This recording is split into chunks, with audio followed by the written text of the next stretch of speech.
The Business Review brings you top financial news, developments, influencing currencies, commodities, global commerce, tourism, and other economic events from around the globe.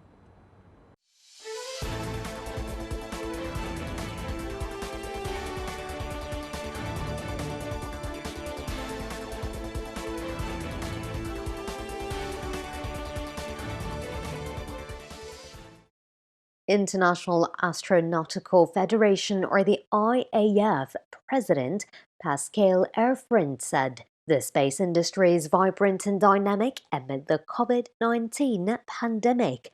Erfrind made the comment during the ongoing 71st International Astronautical Congress, which kicked off on October 12 online. Despite the turmoil caused by the coronavirus pandemic across many sectors, Erin Friend says she is still cautiously optimistic about the space industry, pointing to the high number of launches in 2020, including China's Mars probe Tianwen, which blasted into space in July. Talking about the future of the space sector, the IAF president said that how data is analyzed and distributed is essential to the future development of the industry.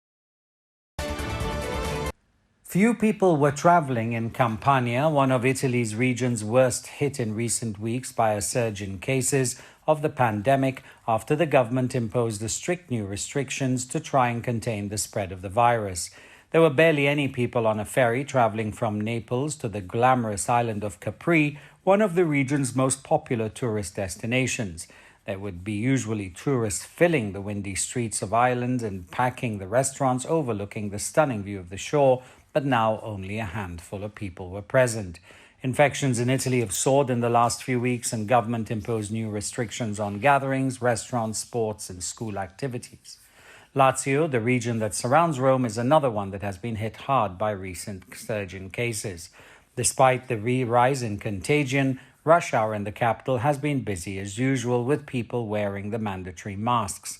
The new decree bans parties in restaurants, clubs are in the open air, and rules that restaurants can remain open until midnight for table service, but cannot serve people standing up inside or outside the premises after 9 p.m.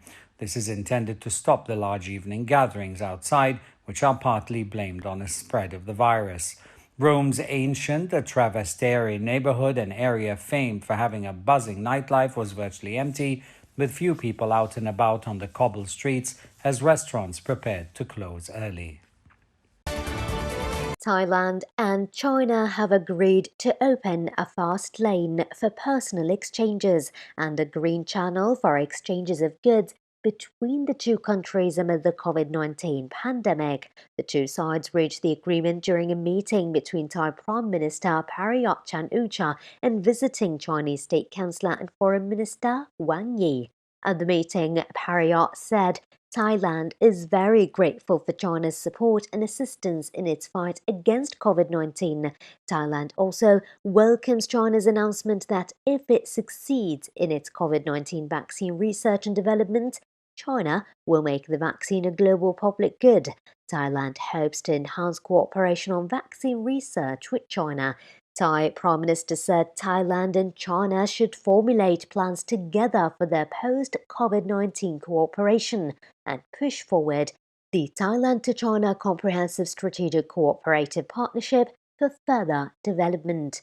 Prayut said Thailand hopes to strengthen trade and technology innovation cooperation with China and expects more Chinese enterprises to invest in Thailand.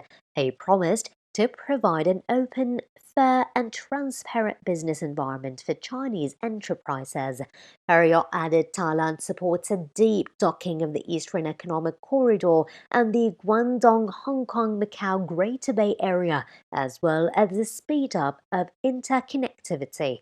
The Prime Minister said Thailand firmly supports the One China principle and is willing to actively participate in the upcoming China International Import Expo.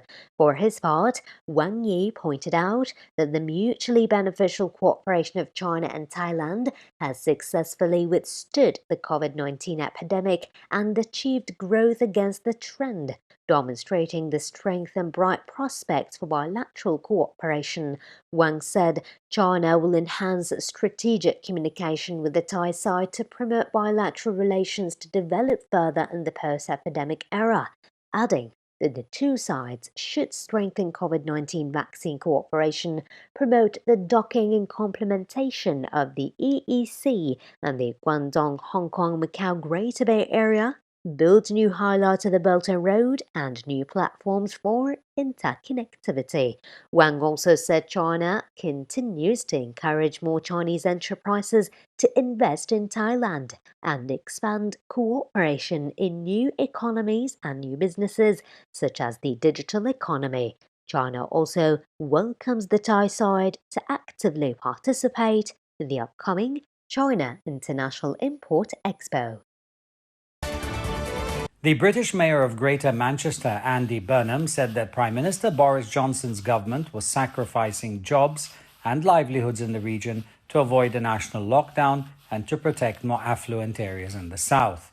Manchester in the north of England and one of Britain's largest cities had been tipped to move to very high alert from high, but the Health Secretary Matt Hancock said talks with local leaders were continuing, so no decision has been made as yet.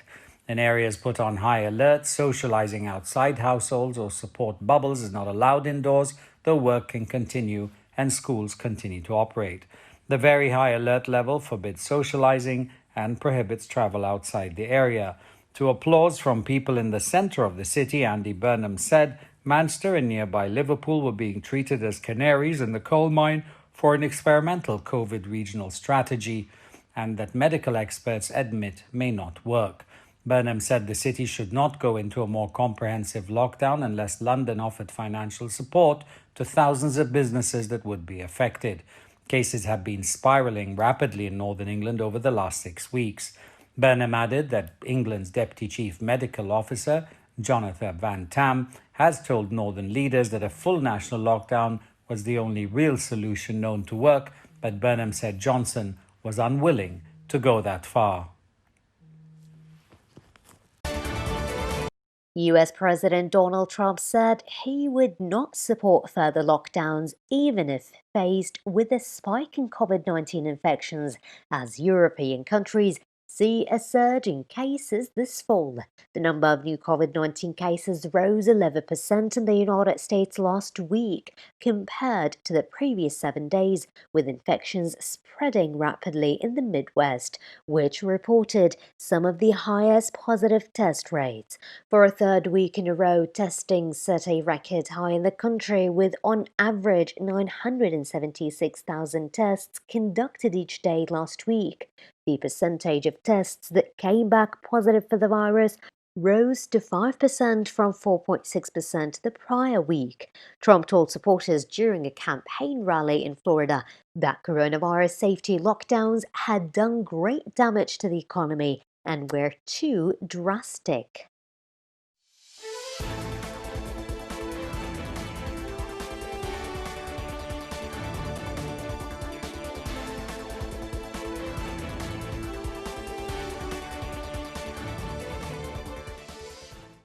This brings us to the end of this episode of Business Review. We hope to see you again tomorrow with news of stock markets, economic conferences, commodities, currencies, regional and international financial matters, and more.